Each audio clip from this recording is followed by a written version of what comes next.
Hello everyone, ಇವತ್ತು ನಾನು pico stitch ಹೇಗೆ ಮಾಡಬೇಕು ಅಂತ ಫುಲ್ ಡೀಟೇಲ್ ಆಗಿ ಹೇಳ್ತಾ ಇದ್ದೀನಿ. ಕೊನೆವರೆಗೂ ವಿಡಿಯೋನ ಸ್ಕಿಪ್ ಮಾಡದೆ ನೋಡಿ. ಇನ್ನು ಯಾರು ನನ್ನ ಚಾನಲ್ಗೆ ಸಬ್ಸ್ಕ್ರೈಬ್ ಆಗಿಲ್ಲ, ಸಬ್ಸ್ಕ್ರೈಬ್ ಆಗಿ ಹಾಗೆ ಬೆಲ್ ಐಕನ್ನ ಕ್ಲಿಕ್ ಮಾಡಿ. ಕೆಲವೊಂದು ಸ್ಯಾರಿಗೆ ಎರಡು ಕಡೆನೂ ಪಿಕೋ ಸ್ಟಿಚ್ ಮಾಡಬೇಕಾಗುತ್ತೆ. ಸೆರ್ಗೂ ಹಾಗೆ ಸ್ಟಾರ್ಟಿಂಗ್ ಪಾಯಿಂಟು. ಆದರೆ ಈ ಸೆರ್ಗಲ್ಲಿ ಅವರೇ ಕುಚ್ಚಾಕಿದ್ರು, ಹಾಗಾಗಿ ಸ್ಟಾರ್ಟಿಂಗ್ ಪಾಯಿಂಟ್ ಮಾತ್ರ ಪಿಕೋ ಮಾಡೋದಿತ್ತು.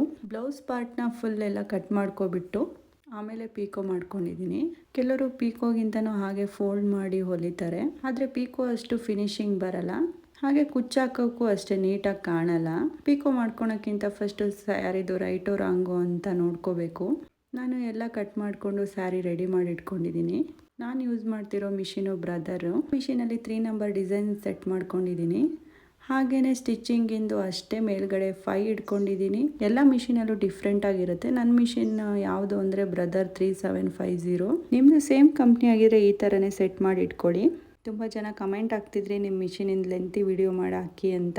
ನೆಕ್ಸ್ಟ್ ವೀಡಿಯೋಸಲ್ಲಿ ನಾನು ಹಾಕ್ತೀನಿ. ಪಿಕೋ ಮಾಡಬೇಕಾದ್ರೆ ನಾರ್ಮಲ್ ಪ್ರೆಷರ್ ಪ್ರೂಫ್ ಇರಲ್ಲ ನೋಡಿ, ಈ ಥರ ಡಿಫ್ರೆಂಟ್ ಆಗಿದೆ. ಇದು ಮೆಟಲ್ದೇ ತಗೊಳ್ಳಿ, ಪ್ಲಾಸ್ಟಿಕ್ಕಿನ ತಗೋಬೇಡಿ. ಇದನ್ನು ನನಗೆ ಮಿಷಿನಲ್ಲೇ ಕೊಟ್ಟಿದ್ರು. ಪ್ರೆಷರ್ ಪ್ರೂಫ್ನ ಈ ಥರ ರಿಮೂವ್ ಮಾಡ್ಕೊಬೋದು ನನ್ನ ಮಿಷಿನಲ್ಲಿ. ನೋಡಿ ಎಷ್ಟು ಡಿಫ್ರೆಂಟ್ ಆಗಿದೆ ಪ್ರೆಷರ್ ಪ್ರೂಫು. ಮುಂದ್ಗಡೆ ರೋಲ್ ಮಾಡೋ ಥರ ಇದೆ. ಇದು ಪಿಕೋ ಮಾಡೋಕ್ಕೆ ಮಾತ್ರ ಯೂಸ್ ಆಗುತ್ತೆ. ಸ್ಕರ್ಟಿಗೆಲ್ಲ ಪಿಕೋ ಮಾಡಬೇಕಾದ್ರೆ, ಹಾಗೆಯೇ ಈ ಥರ ಸ್ಯಾರಿಗಳಿಗೆ, ಡ್ರೆಸ್ಸಿಗೆ ಮಾಡಬೇಕಾದ್ರೆ ತುಂಬ ಯೂಸ್ ಆಗುತ್ತೆ.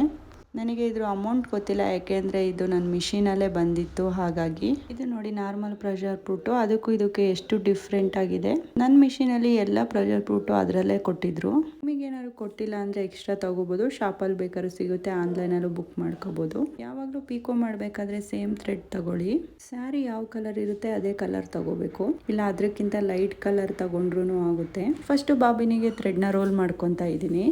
ಬಾಬಿನ್ ಕೂಡ ನನಗೆ ಮಿಷಿನಲ್ಲೇ ಕೊಟ್ಟಿದ್ರು. ಇದು ಪ್ಲಾಸ್ಟಿಕ್ಕಿನ ಬಾಬಿನ್ ಯೂಸ್ ಮಾಡಬೇಕು.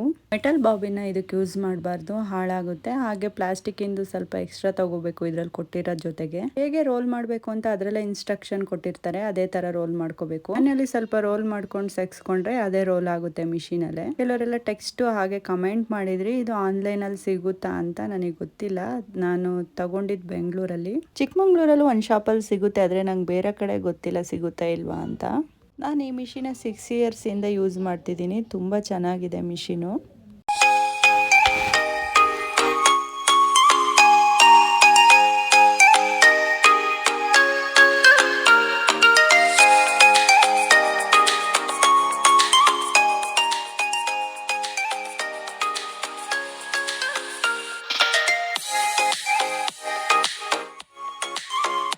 ಪಿಕೋ ಮಾಡಬೇಕಾದ್ರೆ ಸ್ಟಾರ್ಟಿಂಗ್ ಪಾಯಿಂಟಿಂದನೇ ಫ್ಯಾಬ್ರಿಕ್ನ ಫೋಲ್ಡ್ ಮಾಡಿ ಮಿಷಿನಿಗೆ ಕೊಡಬೇಕು.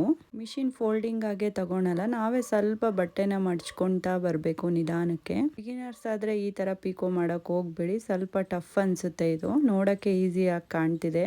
ಯಾವುದಾದ್ರೂ ವೇಸ್ಟ್ ಫ್ಯಾಬ್ರಿಕ್ ಮೇಲೆ ಎಕ್ಸ್ಪೆರಿಮೆಂಟ್ ಮಾಡಿ ಆಮೇಲೆ ಮೇನ್ ಫ್ಯಾಬ್ರಿಕ್ ಮೇಲೆ ಮಾಡಿ. ಪಿಕೋ ಸ್ಟಿಚ್ ಮಾಡಬೇಕಾದ್ರೆ ಮಿಷಿನ ಸ್ಲೋ ಆಗಿ ರನ್ ಮಾಡಬೇಕು. ಎಷ್ಟು ನಿಧಾನ ಮಾಡ್ತೀವಿ ಅಷ್ಟು ಚೆನ್ನಾಗಿ ಸ್ಟಿಚಿಂಗ್ ಬರುತ್ತೆ, ಇಲ್ಲಾಂದರೆ ಸ್ಟಿಚಿಂಗ್ ಹಾಳಾಗಿಬಿಡುತ್ತೆ. ಯಾಕೆಂದರೆ ಫೋಲ್ಡಿಂಗ್ ಕೊಡ್ತಾ ಹೋಗ್ಬೇಕಲ್ಲ. ಹಾಗಾಗಿ ಫ್ಯಾಬ್ರಿಕ್ನ ಜಾಸ್ತಿನೂ ಕೊಡಬಾರ್ದು, ಸ್ವಲ್ಪನೂ ಕೊಡಬಾರ್ದು, ಮೀಡಿಯಮ್ ಮಾತ್ರ ಕೊಡಬೇಕು. ಜಾಸ್ತಿ ಕೊಟ್ಟರು ಹಾಳಾಗುತ್ತೆ, ಕಮ್ಮಿ ಕೊಟ್ಟರು ಅಷ್ಟೇ, ಅದು ಸ್ಟಿಚಿಂಗ್ ನೀಟಾಗಿ ಬರಲ್ಲ. ಫಿನಿಶಿಂಗ್ ಅಷ್ಟು ಚೆನ್ನಾಗಿ ಕಾಣಲ್ಲ ಲಾಸ್ಟಿಗೆ. ನೀವೇ ನೋಡ್ತಿರ್ಬೋದು ಎಷ್ಟು ಸ್ಲೋ ಆಗಿ ಹೋಗ್ತಿದ್ದೀನಿ ನಾನು.